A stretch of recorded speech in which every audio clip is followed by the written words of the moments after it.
So today we're actually going to talk about how to get started on a flip. And basically what I do after we purchase property, I walk through it with my contractor and make a punch list of the things that need to get taken care of. For starters, as we can see on the outside of the house over here, is we have something called stucco, or sometimes it's referred to as EIFS. It's a little bit different, the two items. I believe this is EIFS because EIFS has a problem known that it collects water on the inside of the house if it is not sealed properly. And that's what's happened here.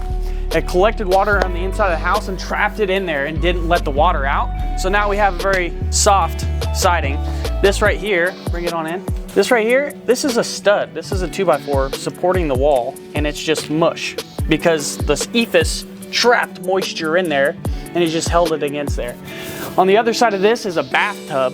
So what had happened is this window, you never want a window in a bathtub. They don't work together very well. Moisture collected in the window, seeped down through it, collected water on the back side of this wall, and just destroyed everything. What we're gonna do is remove this window, re-stucco or EIFS the side of this house. We're probably gonna have to rebuild some of this wall, and then it should be much better.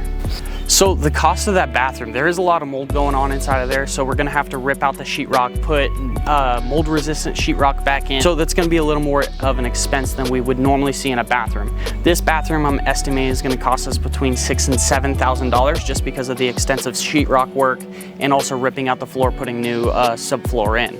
Other than that, that's probably the biggest expense here. Other things that might scare people off would be this EIFS that's cracking. I have an EIFS guy that I'm gonna get out here. I haven't gotten a quote yet, but I don't foresee it being too much of an expense. I'm gonna get him out here, see about all of the repairs around the house. There's some EIFS that's chipping off over here by the door as well. See what that's gonna cost. Now coming inside, it smells. You can't smell it, lucky you. We have hardwood floors throughout the entire house.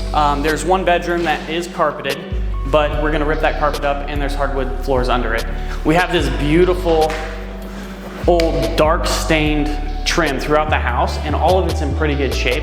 So we're gonna try and keep that character within this house. We're gonna scrape all these popcorn ceilings, update some of the fixtures. In the kitchen, we're actually gonna keep a lot of the original cabinetry in here. We're gonna remove some things. Come in here. Like this is not very modern looking. We're gonna cut this out, leave these. We're gonna put new hardware, hinges and handles on these. We're gonna replace the cabinet, put a better sink in here. But other than that, we're not replacing the cabinets in here. We're gonna update it, make it look much better, but a little bit cheaper than replacing everything. We're also, this is paneling. We're gonna rip out all the paneling, rip this ceiling out of here, and do actual sheetrock. That's really gonna make this kitchen feel much more modern. Back to that bathroom I was telling you about. They obviously had a lot of water issue, and the water stayed in this property, or in the bathroom as well. If you look at the ceiling, there's mold all over the ceiling. Just because this bathroom would hold water like crazy. And then look at the sill, which is the bottom part of that window. It's completely rotted out. Oh, let me give you some light. Completely rotted out. Broken tile for the bathtub. Well, since this is gonna be a rental in not a huge income area, we are not gonna do tile tub again. We are going to do just a drop-in tub with a surround. And then obviously the floor has some issues. We're gonna have to rip this whole thing out and probably resheet the floor. So being a real estate agent, we see mold in some houses, and we have clients that end up being very scared of mold or don't know anything about it, don't know what to do. But in my opinion, this isn't that bad. We're gonna remodel the bathroom anyways. I shouldn't be scared to buy this house because of some surface mold. Yes, there's probably more mold behind the wall, but our intentions are to rip that wall out, replace the window, and rebuild a new wall in that place anyways. So there's really nothing to be scared of because that's gonna be taken care of along the way anyways. With the carpet, we're able to rip up a corner. You should see hardwood floors. which we're gonna try and save. This room has paneling, but this room is just another bedroom. We're probably just gonna paint this room and call it good. Scrape all the ceilings, like I said, throughout the whole house, update fixtures, and that's gonna go a long way for this property. Back here, we actually have a pretty modern, I don't know when this thing was installed, coil. It says new furnace and a coil in 09. So this thing's only from 2009, which is not bad at all. It's got some moisture at the bottom. I think this guy's plugged up and we're gonna have to clean him out and make sure everything flows better. This little pad here is for the washer and dryer. This is leaking here. We need to get that taken care of. And this is just a downstairs storage space. Actually has quite a bit of room down here. We could potentially finish some of this off into a non-conforming bedroom eventually and possibly rent it out as a 4-bedroom. But with it being an old brick foundation, it doesn't always seal the best, and we can kind of feel that there's a little bit of moisture and smells like a little bit of moisture down here as well.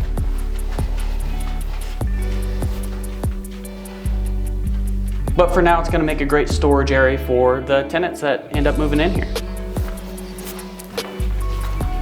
Back here in the backyard, there's not too much going on. It needs a little cleaning up. This tree's pretty ugly.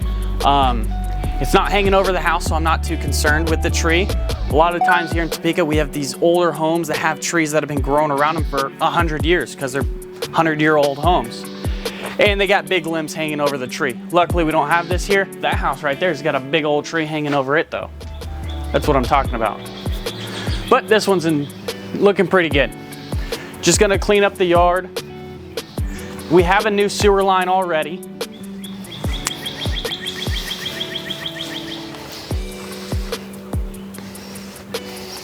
And we're gonna repaint the outside of the house because of all these cracks that you see in the siding. That's what I'm talking about with the EIFS.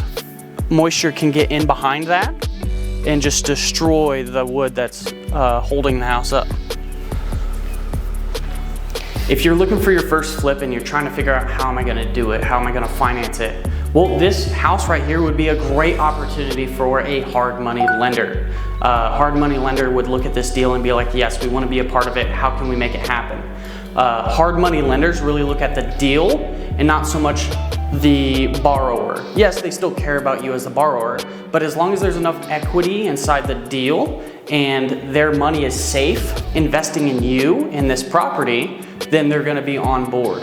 You don't have to have a lot of money to take on this project. We were able to purchase this property for $42,000. That's very cheap for what this house is and where it's at. We estimate that this property is gonna cost about $30,000 to rehab, and that's on the higher side because we have the entire bathroom to redo and a brand new roof to throw on it. Other than that, it's just quite a bit of labor in cleaning this place up, doing the ceilings, doing the paint, doing the floors. We estimate after this place is all done that the appraisal is gonna come back around $130,000. Then we can go and get a mortgage for roughly 80% of that, get a tenant in it to pay for our mortgage, put a few dollars in our pocket, and then our tenant is now paying down our mortgage, creating wealth for our future.